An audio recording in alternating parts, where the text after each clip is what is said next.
Olá, pessoal, tudo bem? Seja bem-vindo, seja bem-vinda a esta aula de filosofia. Então, na aula de hoje, nós vamos continuar os nossos estudos a respeito do ser humano, ok? Esse estudo nós iniciamos já alguns capítulos atrás, e o último, o capítulo 6, nós falamos sobre o ser humano como ser de várias facetas, né? E nós citamos vários pensadores a respeito desse tema, né? Refletindo e tentando compreender aquilo que esses pensadores falam e afirmam a respeito da natureza humana, compreendendo a natureza humana. E na aula de hoje, nós vamos dar mais um passo na reflexão a respeito do ser humano, mas abordando o tema do capítulo número 7, que aparece aí na tela para vocês, o ser humano como indivíduo e ser social. Portanto, venha comigo para essa aula, pegue seu livro, pegue seu material de anotação, tá? Seu livro lá na página 53, tá? Pegue o livro, página 53, e vamos iniciar a nossa reflexão filosófica. Bom, a respeito desse tema, o ser humano como indivíduo e ser social, diante de tal tema, é necessário fazer a seguinte pergunta: em que ponto exatamente termina o indivíduo e em que ponto começa a sociedade? Por que esse tipo de pergunta? Porque se eu penso o indivíduo, eu também devo considerar que ele está inserido no meio social. Ao mesmo tempo, se eu penso a sociedade, eu tenho que entendê-la que ela é composta também de indivíduos. E aí vem o questionamento: em que ponto exatamente termina o indivíduo e em que ponto começa a sociedade? A partir desses questionamentos e diante de tal tema, nós vamos prosseguir a nossa aula tratando desse assunto do ser humano enquanto um indivíduo primeiro. Mas enquanto indivíduo, nós vamos refletir sobre o ser humano partindo das ideias de John Locke, que você já estudou ao longo da história da filosofia. Tudo bem? Filósofo inglês, que traz algumas reflexões para o período moderno. Não só para o indivíduo, mas enquanto indivíduo no meio social também. E uma das características do pensamento de John Locke a respeito da sociedade e justamente da política, né? Porque o indivíduo está inserido na sociedade e nessa sociedade ele vai agir também politicamente. E uma das características desse pensador é trazer a reflexão sobre um tema, né, que ele é considerado um dos fundadores do liberalismo. Tá? O que seria isso? Para refletir sobre esse liberalismo, nós não vamos falar apenas do aspecto econômico, mas do aspecto de garantia de liberdade do indivíduo. John Locke parte do princípio que é necessário entender o estado de natureza. O que seria o estado de natureza? John Locke parte do princípio de que esse estado de natureza seria a situação em que os seres humanos seriam considerados como livres, e encontravam numa situação em que não havia lei institucionalizada, ou seja, não havia um Estado estabelecido, não havia uma sociedade politicamente organizada. Não havendo isso, naturalmente, para que o ser humano pudesse se agrupar e viver de uma forma política, de uma forma institucionalizada, de uma forma organizada, havia necessidade de garantir alguns direitos a esse ser humano, especialmente os direitos naturais. Um deles, por exemplo, o direito à vida, o direito à propriedade. Então, esses direitos precisariam ser garantidos por uma instituição, que no caso seria o Estado. E vamos voltar lá no liberalismo que a gente falou anteriormente. Qual a ideia de liberalismo defendida no pensamento de John Locke? O liberalismo no pensamento de John Locke seria o Estado, criado a partir do rompimento do Estado de natureza, o Estado de sociedade civil, deveria ser aquela instituição que garantisse as liberdades, garantisse a vida do indivíduo, mas não interferisse diretamente na vida dele. Por isso o termo liberalismo, com a interferência mínima possível do Estado, seja nas relações econômicas e principalmente nas relações de contrato social. As relações de contrato, né, institucionalizada entre os seres, seriam essas relações administradas e gerenciadas até mesmo pela sociedade civil. Tá? Então, esse liberalismo, garantia das liberdades, garantia das liberdades individuais, especialmente, alcança uma proporção no pensamento de Locke que leva a refletir sobre o individualismo. Tá? O que seria esse individualismo? Esse individualismo, inclusive eu coloquei aqui, está destacado no finalzinho aí do slide, né? Com dois sentidos, aparecem dois sentidos para o termo individualismo. No sentido negativo, o individualismo pode ser entendido como aquele pensamento que parte do princípio que o indivíduo é um átomo social, ou seja, uma partícula, algo separado, né, que se opõe à coletividade. Tá? O individualismo, no sentido negativo, entende o ser, o indivíduo, enquanto algo isolado, tá, que se opõe àquilo que é coletivo, onde todos participam. Por outro lado, tem um aspecto do individualismo, que nós vamos refletir agora, que é o sentido positivo. Que sentido é esse, professor? É no sentido de que o indivíduo ele é entendido como único, tá? Irredutível. No sentido de entender assim, a pessoa em si. Tá? O indivíduo ele é único, ele é insubstituível. Ele é visto como uma unidade que deve ser respeitada, valorizada e garantida a sua liberdade por ser indivíduo, pertencente ao meio social. Então, o sentido positivo não se opõe à coletividade. Considera-se a coletividade, mas não despreza aquilo que é próprio de cada indivíduo, de cada ser. Tudo bem? Vamos para frente. Aqui nós vamos estudar agora, partindo ainda da reflexão filosófica de John Locke, o individualismo e o coletivismo. Tá? Nós vamos entender duas vertentes aí e nós vamos ver que assim como existe a concepção positiva e a concepção negativa de individualismo, vai acontecer o mesmo com a ideia de coletivismo. Tudo bem? Vamos lá, então. O individualismo no pensamento de John Locke, tá? Ele assume o aspecto positivo. O que quer dizer isso? Quer dizer que a ideia de indivíduo no pensamento de Locke, o individualismo, ela não se opõe à ideia de sociedade, não se opõe à ideia de coletividade. Tranquilos? Ou seja, John Locke procura fazer uma harmonia, um equilíbrio entre essa relação que o indivíduo estabelece com o meio coletivo no qual ele vive. Por quê? Porque a sociedade é composta de indivíduos. E se é composta de indivíduos, deve-se garantir as liberdades individuais e preservar os direitos desses indivíduos. E um dos direitos principais no pensamento de John Locke seria os direitos naturais, no caso. Tranquilos? Esse individualismo, quando se compara com a coletividade, nós vamos ver características aí que acabam se opondo. Mas vamos ver os dois pontos a respeito do coletivismo. Tá? O aspecto negativo, em sentido negativo. O coletivismo poderia ser sinônimo de destruição do indivíduo e de suas particularidades únicas, em nome de objetivos coletivos, muitas vezes abstratos, os quais talvez nem mesmo se realizariam. Vamos entender assim, qual o sentido negativo para o termo coletivismo? Seria coletivismo, no sentido negativo, aquele que ignora, suprime, ou seja, tira, joga fora a participação do indivíduo. Tá? Tem que ser suprimida a liberdade individual para garantir aquilo que é da coletividade, ainda que seja algo teórico. Por quê? Porque nem sempre aquela teoria que garante um bem, né?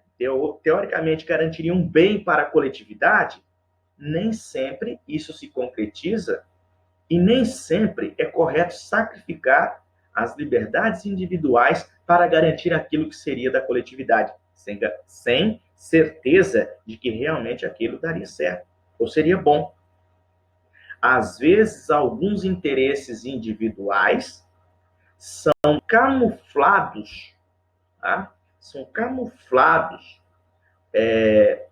com a ideia de que é um interesse da coletividade e acaba suprimindo os direitos e a liberdade do indivíduo. Por outro lado, também, a coletividade tem o seu sentido positivo, que é o que a gente vai adotar para a nossa reflexão. Que sentido positivo seria esse, professor? Pode ser entendido como uma preocupação com a solidariedade básica entre os membros de uma sociedade e com um senso de valores que daria integridade à comunidade. O que seria isso? Vamos lá. O sentido positivo da coletividade é respeitando as individualidades ou respeitando as características individuais de cada ser, buscar aquilo que pode servir como valor, princípio e beneficia a todos, respeitando as liberdades e as garantias individuais. Ou seja, eu estou inserido numa sociedade, eu tenho que buscar garantir a melhor forma de viver para todos que compartilham daquele meio. Eu não posso pensar apenas no meu benefício. Devo pensar naquilo que beneficia todos aqueles que compartilham dessa sociedade. Então, o indivíduo não vive isoladamente, mas também ele não suprime a sua particularidade, tira a sua particularidade em detrimento da coletividade. Tá? Essa coletividade, no sentido positivo, seria entender a individualidade de cada ser, buscando aquilo que é melhor para todos que convivem na mesma sociedade. Tudo bem? Vamos para o próximo. O ser humano enquanto um ser social. Aqui, nós vamos trazer alguns conceitos, tá? Ainda voltados para a ideia da coletividade, mas partindo de uma reflexão filosófica de um pensador aí do século XIX, que nós já estudamos em anos anteriores, aí, chamado Karl Marx. Beleza? O que esse pensador vai trazer de reflexão filosófica para nós? No sentido, nessa ideia de coletividade, é importante levar em consideração aquilo que Marx e Engels vão caracterizar como materialismo histórico. O que seria isso, professor? Materialismo histórico. Segundo Marx, a realidade material do indivíduo, a realidade material na qual ele está inserido, vai fazer algumas interferências, ou seja, vai influenciar até mesmo no seu modo de pensar.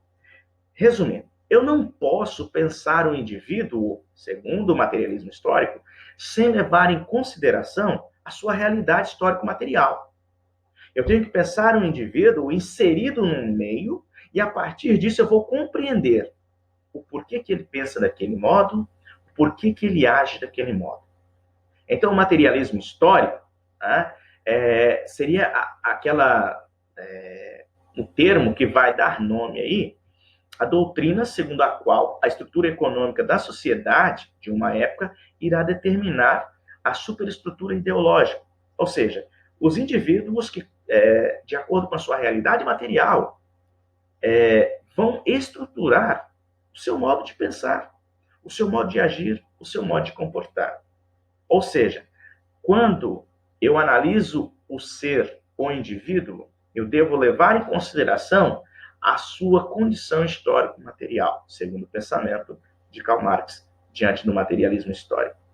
Ao contrário do que pensava Locke, não são os indivíduos que criam a sociedade. As condições materiais da própria sociedade é que moldam a vontade dos indivíduos. John Locke dizia assim: tendo a liberdade individual, o ser vai se construindo aí na sociedade. Marx já pensa de outra maneira. É a condição histórico-material desse ser que vai moldar o seu modo de viver, que vai moldar o seu modo de pensar, que vai até mesmo construir e desenvolver as vontades desse próprio indivíduo. Assim, na ideia e no pensamento de Marx, a própria noção de indivíduo já é uma consequência da realidade econômica na qual esse indivíduo está inserido. Esse pensamento de Karl Marx aí, a noção de indivíduo com base na consequência da realidade econômica, segundo ele, vai ser determinada especialmente pela classe dominante, ok? Aqui, nesse tipo de raciocínio, é necessário levar em consideração que, para Karl Marx, né, a classe dominante é aquela a classe burguesa que detém o capital, que vai alimentar o sistema capitalista. E o sistema capitalista, segundo Karl Marx, é garantido especialmente pela luta de classes. A classe opressora, o burguês, que detém o capital, e a classe oprimida, o proletário, que detém a força do trabalho. Então, o proletário vende a força de trabalho, né, e se submete a toda aquela realidade que é construída com base no pensamento da classe dominante. Já no pensamento contemporâneo, temos aí um pensador francês, Gilles Lipovetsky, que vai trazer o seguinte, né? Ele vai explicar que no Estado moderno, né, à medida que o Estado moderno se concretiza, o poder estatal, ou seja, o Estado, passa a concentrar em si muito poder. E à medida que ele vai concentrando esse poder, ele acaba se distanciando do indivíduo. E o indivíduo, por sua vez, vai ficando cada vez mais isolado e buscando centrar em si mesmo as soluções para os seus desafios do dia a dia. E Gilles Lipovetsky vai refletir especialmente sobre a necessidade de compreender esse Estado, a necessidade de compreender esse indivíduo. Por quê? Porque, segundo ele, o distanciamento entre Estado e indivíduo gera, né, proporciona aí uma crise de representação. O que é uma crise de representação? Pelo fato de que o indivíduo passa a ficar isolado e centrar em si mesmo, e o Estado cada vez mais distante, construindo as suas normas e as suas regras, o indivíduo não se sente representado por nenhum daqueles que estão no cargo das classes políticas. Sejam eles aí os parlamentares, sejam eles os governadores, presidentes, sei lá, prefeitos, deputados, o que for. Os indivíduos passam a ficar distantes e não se sentirem representados por essa classe. Uma vez que o indivíduo não se sente representado, diminui ainda mais aquilo que fica conhecido como sentido de pertença. O indivíduo diminui cada vez mais o seu sentido de pertença naquela sociedade, tá? E o que proporciona aquilo que Lipovetsky vai chamar de individualismo contemporâneo. O que seria esse individualismo contemporâneo? Diante das fragmentações, né, e de distanciamento entre Estado e indivíduo, surge essa nova forma de individualismo, onde o próprio ser, o próprio indivíduo, se vê na necessidade de ser ele mesmo modelo para si. Ok? O indivíduo se vê na necessidade de ser ele mesmo um modelo para si. O que vai ser chamado depois de hipermodernidade pelo próprio Lipovetsky.